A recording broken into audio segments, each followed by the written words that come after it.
Hi guys, welcome back. என் பேர் சுபாஷ். நீங்க பார்த்துட்டு இருக்கிறது 24 ஃப்ரெண்ட்ஸ் ரிவ்யூ. ஸோ இந்த வீடியோ எதை பத்தின்னு பாத்தீங்கன்னா 2025 வந்த மட்டமான படங்கள் என்னென்னு பார்க்க போறோம். நாங்க லிஸ்ட் எடுக்கும் போது ஃபர்ஸ்ட் பிளேஸுக்கு பாத்தீங்கன்னா இந்த படம் கொடுக்கலாமா அந்த படம் கொடுக்கலாமா 2 படம் மோதிக்கிச்சு. அது என்னன்னு நீங்க கடைசி வீடியோல பாருங்க.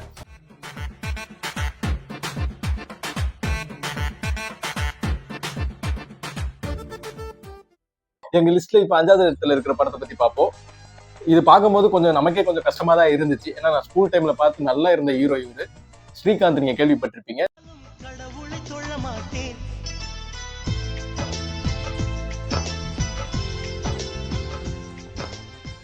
அவர் நடிச்ச படம் தான் தினசரி.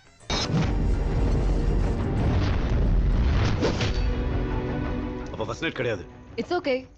ஓகேயா? எனக்கு இல்லனா உனக்கு தானே இல்ல. ஏன் சார் அழுகுறீங்க? சார் சவுண்ட் வரலையே சார். எல்லாரும் என்ன ஏமாத்துறாங்க.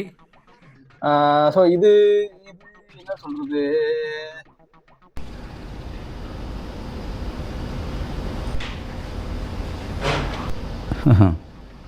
எவ்வளோ யோசிக்க வேண்டியிருக்கு பார்த்தீங்களா? அதான் பதில். இப்போ எப்படி நான் இந்த படம் எடுத்திருக்காங்கன்னா, ஒரு ப்ரொடியூசர் கிட்ட காசு இருக்குன்றதுக்காக, அவங்க பாட்டு பண்ணணும்னு ஒரு ஆசை இருந்ததுக்காக பெரிய மியூசிக் டைரக்டர் ஒருத்தரையும் கூப்பிட்டு இந்த ஆக்டரையும் கூப்பிட்டு ஒரு படத்தை எடுத்து வச்சிருக்காங்க. அவர் பேரை சொல்லக்கூடாது, சொன்னா கேஸ் போட்டுருவானுங்க. சொன்னா கேஸ் போட்டுருவானுங்க. அவர் பேரை சொல்ல முடியாது. உனக்கு ஏதாவது இருக்கா? அந்த பிரச்சனைக்காக அங்க வந்திருக்கோம்.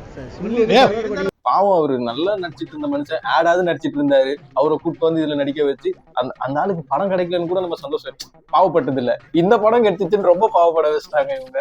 இது என்ன பிரமாதம்? இது விட பெசலைட் ஒண்ணு இருக்கு. இந்த லிஸ்ட்ல 4ஆவதா இருக்கிற படம் எதுன்னு பாத்தீங்கன்னா, இதுல சொன்னா எப்படி எடுத்துப்பீங்கன்னு தெரியல. இது வந்து நம்ம தலை நடிச்ச ஜிபியு.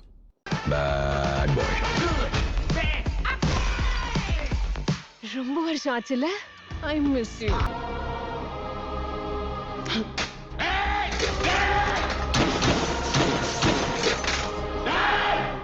அது என்ன படம்? காட் பிளஸ் யூவா? Good bad ugly. சாரிங்க, குட் பேட் அக்லி. சிரிக்கிறானி வெக்கமா இல்ல?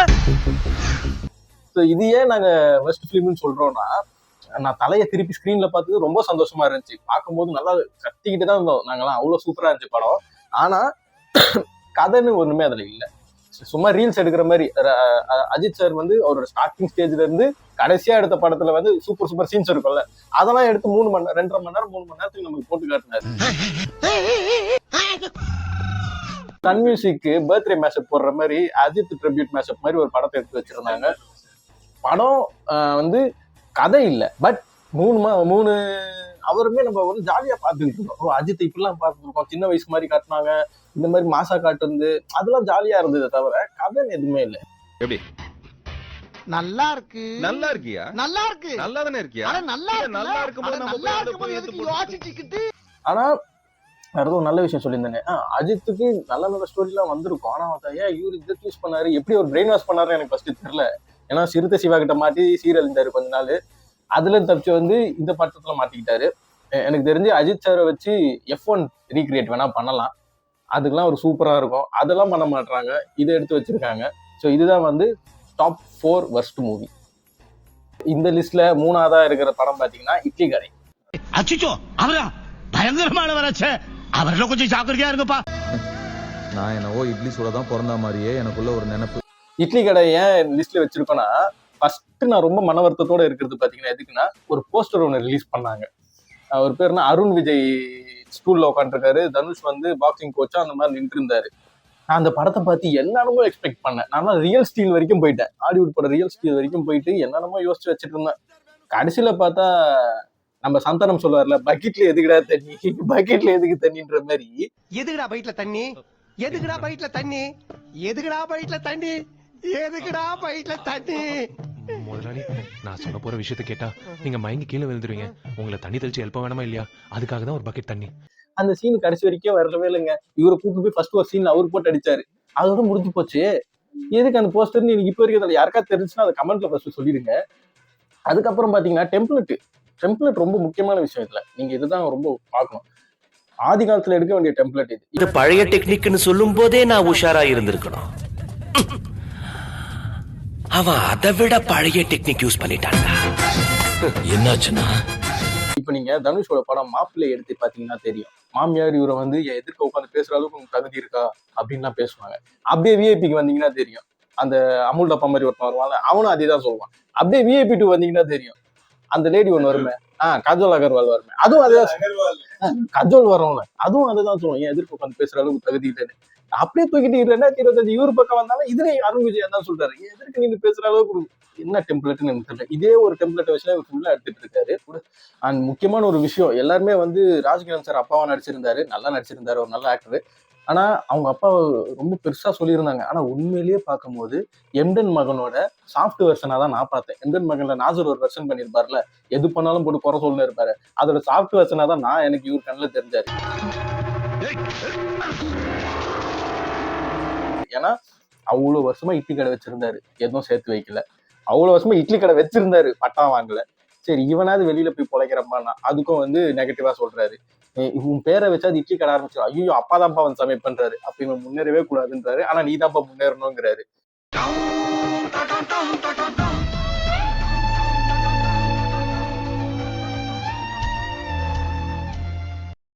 என்ன இதுக்கு வந்து எம்டன் மகன் அவரே இவ்வளவு பரவாயில்ல, பலார் நடிச்சு உட்கார வச்சிருவாரு. இவரு என்னடானா பாசத்திலேயே பூஜை பாவமா வச்சுக்கிட்டு இவரை வந்து வெளியிலயே போக விடல. தனுஷ் ஒரு ஊருக்கு போறாரு இல்லையா, அங்க போயிட்டு நல்லா சம்பாரிச்சாரு. சரி அந்த காசே எடுத்துட்டு வந்து இங்க ஒரு ஹோட்டல் கீட்டில் வைக்கலாம்ல, அதுவும் கிடையாது. ஒரு சைக்கிள் ஒண்ணு வச்சிருக்காங்க வீட்டுல சாட்சி. அது அட்மாஸ்பியருக்கு வச்சாங்களோ எதுக்கு வச்சாங்களோ, அட்லீஸ்ட் கடைக்காவது எடுத்துன்னு போலாம். ராத்திரி 3 மணிக்கு நடந்து போறாரு, அவ்வளவு கூடிய தூக்கி அவ்வளவு வெயிட் இருந்துச்சுன்னா சைக்கிள் தானே வச்சிருக்காங்க. எப்படி எப்படி எப்படி எப்படி எப்படி எதுக்கு இத்தனை எப்படி? இல்ல எப்படிப்பா எதுக்கு இவ்வளவு சத்தமா? எப்படி அப்படி சைக்கிளை வச்சு தள்ளிட்டு போனாதாங்க வெயிட் கூட வரும், இல்ல கைதாங்க வலிக்கும். நிறைய பேருக்கு ரிலேட் ஆச்சு, இந்த ஃபாதர் சென்டிமெண்ட்லாம் ரிலேட் ஆயிருக்கும், அதெல்லாம் தப்பு சொல்லல. ஆனா வந்து போஸ்டர் யாச்சும் கொஞ்சம் உண்மையா விட்டுருக்கலாம், அதெல்லாம் கொஞ்சம் ஓவராச்சு. ஸோ இது வந்து 3rd பிளேஸ். இந்த லிஸ்ட்ல 4வது இடம் பிடிச்சிருக்கிறது பாத்தீங்கன்னா ரொம்ப பெரிய டைரக்டர். நீங்க வந்து பிரம்மாண்டனாலே இந்த டைரக்டர் தான் யோசிப்பீங்க. ஸோ இதுலயே நீங்க கண்டுபிடிச்சிருப்பீங்க. ஸோ டைரக்டர் சங்கர் தான். என்ன படம் சொல்லுவீங்க நீங்க எதிர்பார்க்கலாம், இந்தியன் நினைச்சிருப்பீங்க. பட் இந்தியன் கிடையாது, ஏன்னா இந்தியன் போன வருஷம் வந்துருச்சு. அதனால இந்த வருஷம் மாற்றினது வந்து கேம் சேஞ்சர். கார்த்திக் சுப்ராஜ் தான் இதுக்கு ஒன்லைன் கொடுத்தாருன்ற மாதிரி சொல்லியிருந்தாங்க. ஸோ அதனால கொஞ்சம் வித்தியாசமா இருக்கும் போலப்பா அப்படின்னு நினைச்சான். இது பாத்தீங்கன்னா பொலிட்டிக்கல் த்ரில்லர், கொஞ்சம் இன்ட்ரெஸ்டா இருக்கும். இவர் வேற நடிச்சிருக்காரு, ஒரு பேருனா எஸ்.ஜே. சூர்யா, ராம் சரண், அப்புறம் பெரிய பெரிய ஆக்டர்ஸ்லாம் நடிச்சிருந்தாங்க. கேரக்டர் கொடுத்தா சூப்பரா நடிக்கிற ஆக்டர்ஸ்லாம் அதுல இருந்தாங்க. அவர் பேர் என்னப்பா, ஜெயராமா, ஜெயராம் வேற நடிச்சிருந்தாரு. அந்த அளவுக்கு என்ன காமெடி பண்ணி வச்சிருக்காங்க. அவர் காமெடி பண்ணுவார், சூப்பரா காமெடி பண்ணுவாரு. ஆனா அவரை வந்து அவ்வளவு பெரிய ஆக்டரை வந்து அப்படி நடிக்க வைக்கணுமா, அதுவே எனக்கு சிரிப்பு வரல. காந்தாரால கூட அவரை பார்க்கும்போது எனக்கு சிரிப்பு வந்துச்சுங்க, இதுல எனக்கு சிரிப்பு வரல. படத்துல செலவு நிறைய பண்ணிருக்காங்க, படத்துக்கு கிடையாது பாட்டுக்கு. டைலாக் எழுதுறவங்க எவன் தெரியலங்க, படத்தை கூட நான் மன்னிச்சிருவேங்க. டைலாக்ஸ் எல்லாம் எழுதியிருக்கான் பாருங்க, ரொம்ப மோசம். ஜெகன்லாம் ஒரு விஷயம் சொல்றாரு, அதை நான் வேணா போட்டு காட்டுறேன். ஆமா ஐயோ அது இந்தியா, சாரிங்க குழப்பத்துல ஜெகன் கிட்ட போயிட்டேன், மன்னிச்சிருங்க. சும்மா அவனை டெஸ்ட் பண்ண தான் கேட்டேன். படம் கமர்ஷியலா எடுக்கிறேன்னு சொல்லிட்டு ரொம்ப கமர்ஷியலா எடுத்து வச்சிருக்காங்க. அதனால இதான் 2nd பிளேஸ்ல இருக்கு. இப்ப முக்கியமான கட்டத்துக்கு வந்துட்டோம் வீடியோல. நீங்க எதிர்பார்த்த ஃபர்ஸ்ட் பிளேஸ் எப்பயுமே நம்ம ஒருத்தருக்கு தான் கொடுப்போம். இதுல வந்து 2 பேர் அடிச்சுக்கிறாங்க, நாங்க தான் ஃபர்ஸ்ட் பிளேஸ் வரும். இதுல முக்கியமான விஷயம் என்னன்னா, இதுல வர 2 பேருமே பெரிய டைரக்டர்ஸ், பெரிய ஸ்டார் வேல்யூ இருக்கிற படம், பெரிய ப்ரொடியூசர்ஸ், நிறைய காசு போட்ட படம். ஃபர்ஸ்ட் பிளேஸுக்கு யார் ஃபர்ஸ்ட் வருதுன்னு ஒரு போட்டி இருந்துச்சு. யாருன்னு பாத்தீங்கன்னா நம்ம உலக நாயகன் கமலஹாசன் சார். தக் லைஃப்னு ஒரு படம் வந்திருக்கும், நீங்களே எதிர்பார்த்திருப்பீங்க.